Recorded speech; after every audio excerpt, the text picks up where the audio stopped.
Niranjan, and I'm going to present a topic within my syllabus from the philosophy of history, and it is the metaphysical approach to history by G.W.F. Hegel.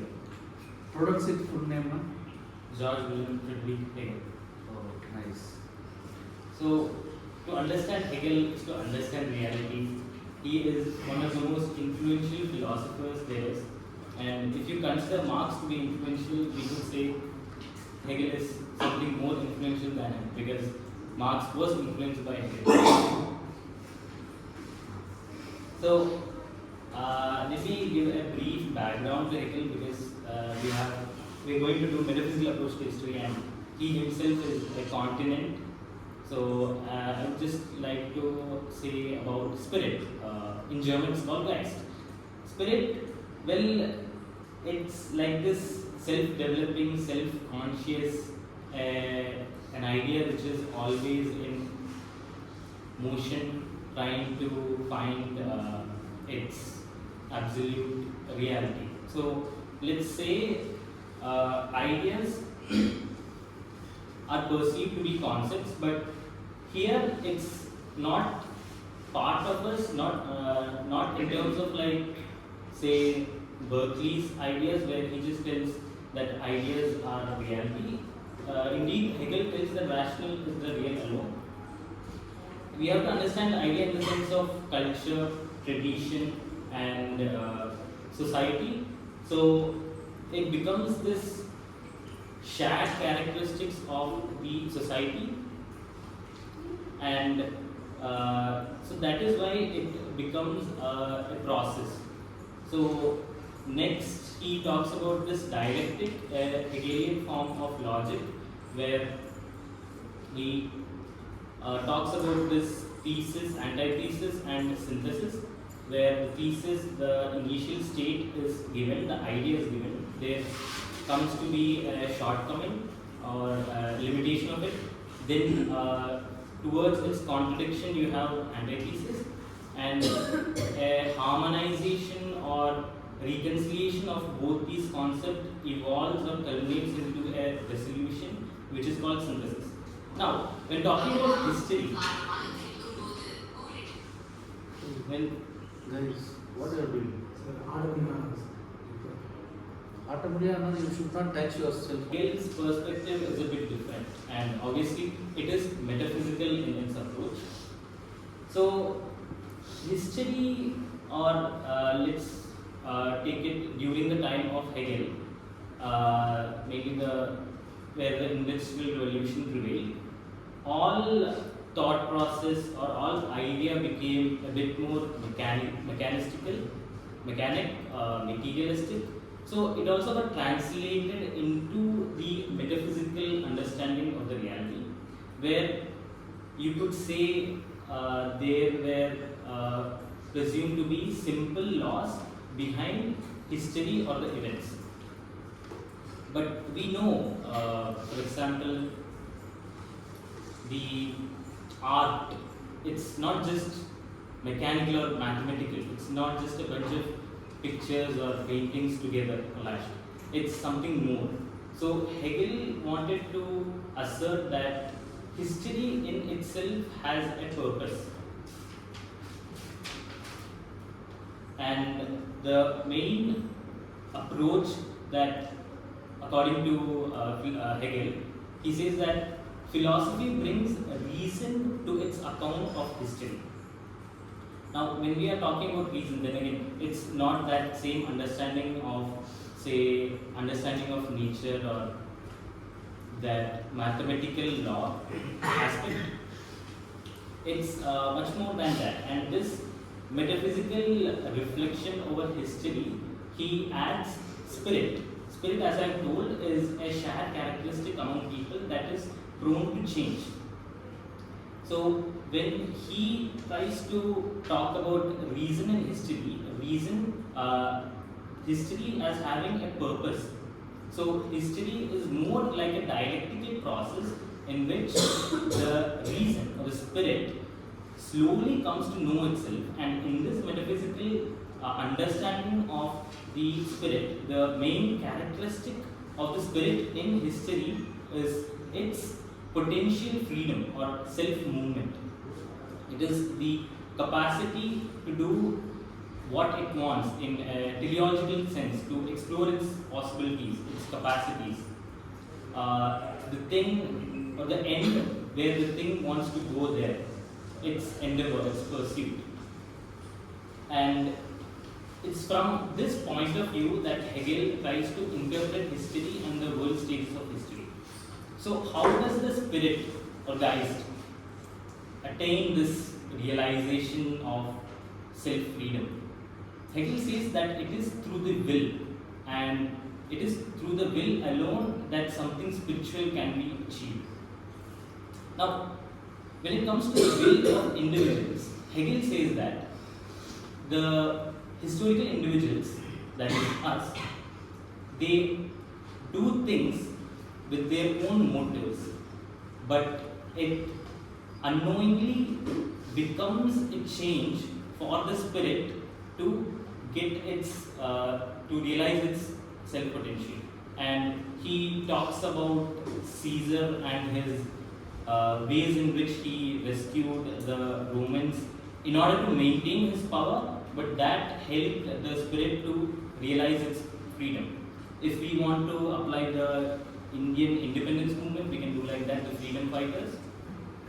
Though they wanted to attain freedom for self-autonomy of their country, the spirit in turn had different idea. It brought up this universal characteristic wherein it wants to attain its freedom. Again, this is very abstract, and Hegel wants us to understand in that sense. And he talks about this three main stages of world history through which he understands the history through metaphysics, metaphysical approach. When he starts with the Oriental societies, that is namely China, India, and Persia. So when it comes to China and India, Hegel says that the only free individual is the emperor or the people or the elites that rule over the land. In this, the only one free individual is the emperor. So the laws. These are Orientalist history, says China. Yeah, China, India, and Persia. So there, the ethic is constructed in a way that it is only understood as a revelation, not as an expression of human will or rationality. When it comes here, the people do not have much of a say in the government. So the idea of individuality is only concentrated in the one person, the emperor. Now when he compares it to India, he talks that India has much more social diversity, but this social diversity is characterized by the caste system, and due to the rigidity of this caste system, it institutionalized inequality and hierarchy in such a way that people stopped asking questions to it because they thought of it as the ultimate. But when it comes to Persia, Hegel points out that their understanding of religion in that region is a bit different. As the worship of light is there, it also it not only, you could say, applies on the subject but also on the emperor. Still, the emperor is the free individual with absolute autonomy.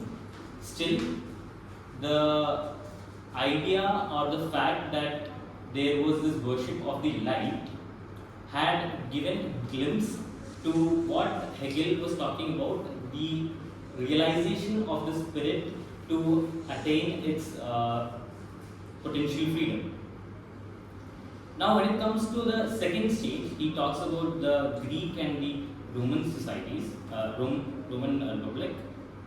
There he talks that the idea of individuality has increased, it has expanded, but not to every single person, wherein some men are only free. So here the problem is that even though citizens had the right to engage in the politics of their own region, there were still some people who were denied the opportunity for it, namely women and the slaves. And next, at the third stage, Hegel, you could say he's a bit biased, but he calls the absolute freedom where men are free has been attained in the Germanic regions of the northern Europe, namely Scandinavia, Germany, Prussia, those areas. And he stops there, saying that this is where the idea or human expression of the will is understood everywhere, and there is absolute freedom for men. So, by freedom in the general sense, we may mean restrictions or absence of restrictions.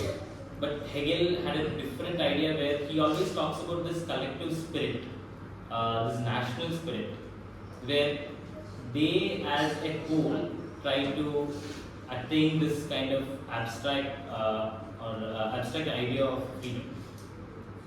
And he finishes the Germanic idea of absolute freedom with this quote saying that the owl of Minerva spreads its wings only with the falling of dusk. So Hegel himself tried to say that the owl of Minerva, which is the goddess of wisdom, according to Roman mythology, says that it only spreads its wings, that is, the wisdom only pours on us when the falling of dusk happens, or after a historical era or a period has finished. So philosophy involves in understanding or comprehending reality only after the succession of historical events, and that is why he left it at the Germanic region, because he believes that this absolute freedom rests here. But so from the dialectical process, we can understand that a synthesis can be a new state or concept for a thesis, and then further antithesis and synthesis. So we understood that due to the world wars, the Cold War, East and West divide of Germany, it again became this spirit which tries to attain or realize its full potential freedom, and so on and so forth. And so I would like to conclude by saying that Hegel tries to give historical events a sense of purpose as necessary events. So it has an end, or history has a teleological way to it, and that's where he ended.